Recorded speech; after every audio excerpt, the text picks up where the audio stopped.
नमस्ते, मी Mrs Sushma Thackeray, आचार्य लाल किताब reader. ओम श्री अंगारकाय नमः, ओम श्री भौमाय नमः, ओम श्री गणेशाय नमः. मी सिद्धिविनायक महाराजांना नमस्कार करते.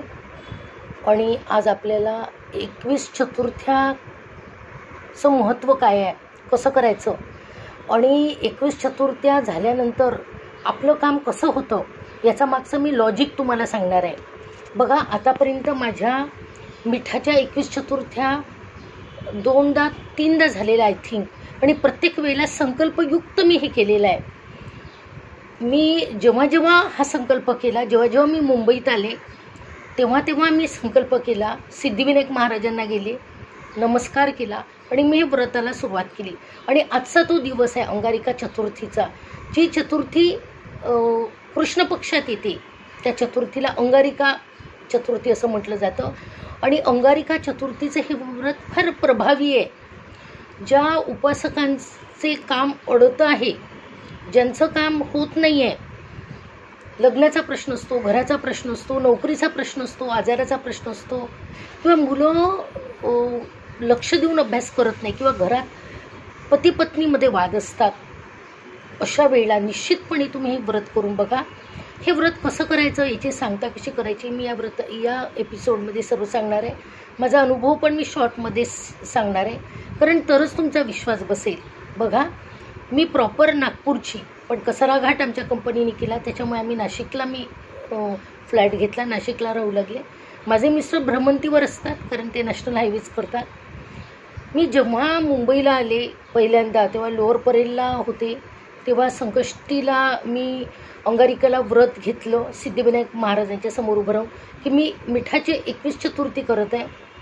माझ्या मिस्टरांना चांगला जॉब मिळू दे, सर्व होऊ दे, आणि एक मिठाचा करायचा, बाकीचे असे करायचे. एक जागृत मंदिरात जाऊन दर्शन घ्यायचं. तेव्हा मी मुंबईला असल्यामुळे मी सिद्धिविनायक महाराजला यायची. पण तुम्ही जिथे कुठे असाल तिथल्या मंदिरात तुम्ही जाऊ शकता. नसेल सोय तर घरीच मंदिरात हे करा, पण एक व्यवस्थित महाराजांची उपासना करा. महाराजांना दुर्वा घाला, फूल अर्पण करा, नंतर प्रसाद दाखवा आणि दिवसभर उपवास करायचा. तेव्हा तुम्ही थोडं दूध, ताक, फळ घेऊ शकता.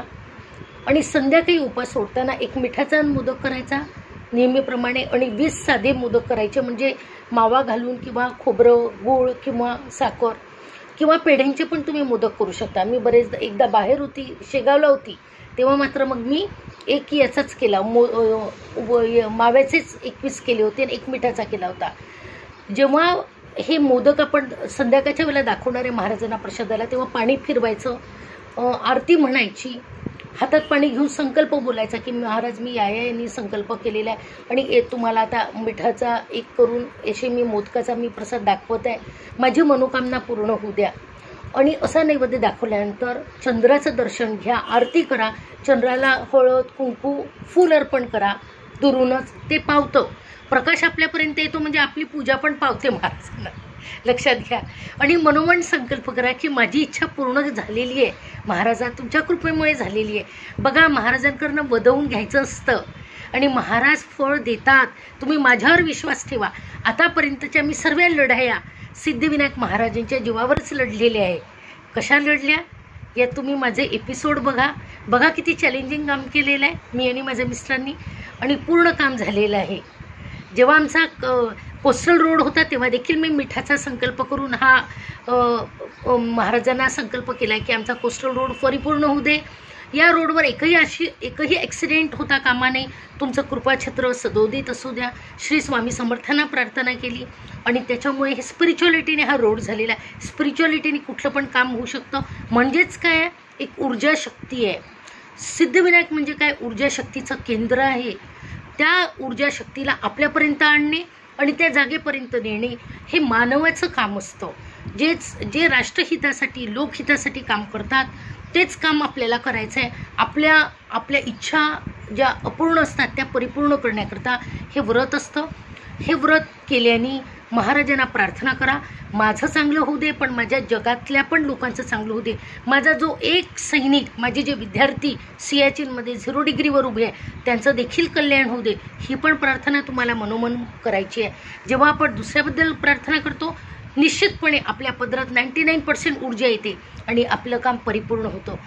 असा मोदकांचा प्रसाद दाखवल्यानंतर महाराजांना दाखवल्यानंतर पाणी ठेवायचं आहे ग्लासभर. त्या पाण्यामध्ये इच्छा बोला की माझी इच्छा परिपूर्ण झालेली आहे, कुठली पण इच्छा. फॉर एक्झाम्पल, मी नाशिकला होते भोसला मिलिटरी स्कूलला, माझे मिस्टर गोव्याला होते, मुलांना घेऊन मी राहायची. मी महाराजांना प्रार्थना केला, महाराज कोविड आलेला आहे, मी एकटीच आहे, मुलांचा सांभाळ करते, मला आता माझ्या मिस्टरांसोबत जायला पाहिजे. बघा, माझ्या मुलाची ॲडमिशन पण मुंबईला झाली. मी संकल्पन पण बोलली होती की माझ्या मुलाची ॲडमिशन मुंबईच्या कॉलेजला होऊ दे. खूप चांगलं कॉलेज मिळालं. माझे मिस्टर गोव्यावरून ट्रान्सफर झाली त्यांची, ते LNTमध्ये आले आणि आम्ही तिघंही परत 10 वर्षानंतर एकत्र आलो. ही फक्त महाराजांची कृपा, त्याच्यामुळे हे झालेलं आहे. आणि आम्हाला घर पण मिळालं, कंपनीने घर पण खूप सुंदर दिलं आम्हाला, 2 BHK फ्लॅट दिला कंपनीने. ही सर्व सिद्धिविनायक महाराजांची कृपा आहे. आणि महाराजांचं कृपाछत्र असंच माझ्यावर असू द्या, माझ्या पूर्ण जी काही माझे व्ह्युअर्स आहेत त्यांना होऊ द्या. माझे काही व्ह्युअर्स ॲब्रॉडला आहे, कॅलिफोर्नियाला आहे, स्वीडनला आहे, न्यूयॉर्कला आहे, युरोपला आहे, त्यांच्या पण इच्छा परिपूर्ण होऊ द्या, कारण ते आज बेंचवर आहे. काही लोक वाट बघत आहे विजाचं, त्यांचं परिपूर्ण होऊ द्या. अशा रीतीने तुम्ही तुमचा संकल्प करा. नंतर चंद्राचं दर्शन घेतल्यानंतर महाराजांच्या समोरच, मूर्तीच्या समोरच बसायचं आहे चटई टाकून आणि एक एक मोदक आपण खायचा आहे. जेव्हा तुम्हाला मिठाचा एक मोदक लागेल तेव्हा बाकीचे मोदक तुम्ही सेवन करायचे नाही, खायचे नाही आहे, ते तसेच असू द्यायचे.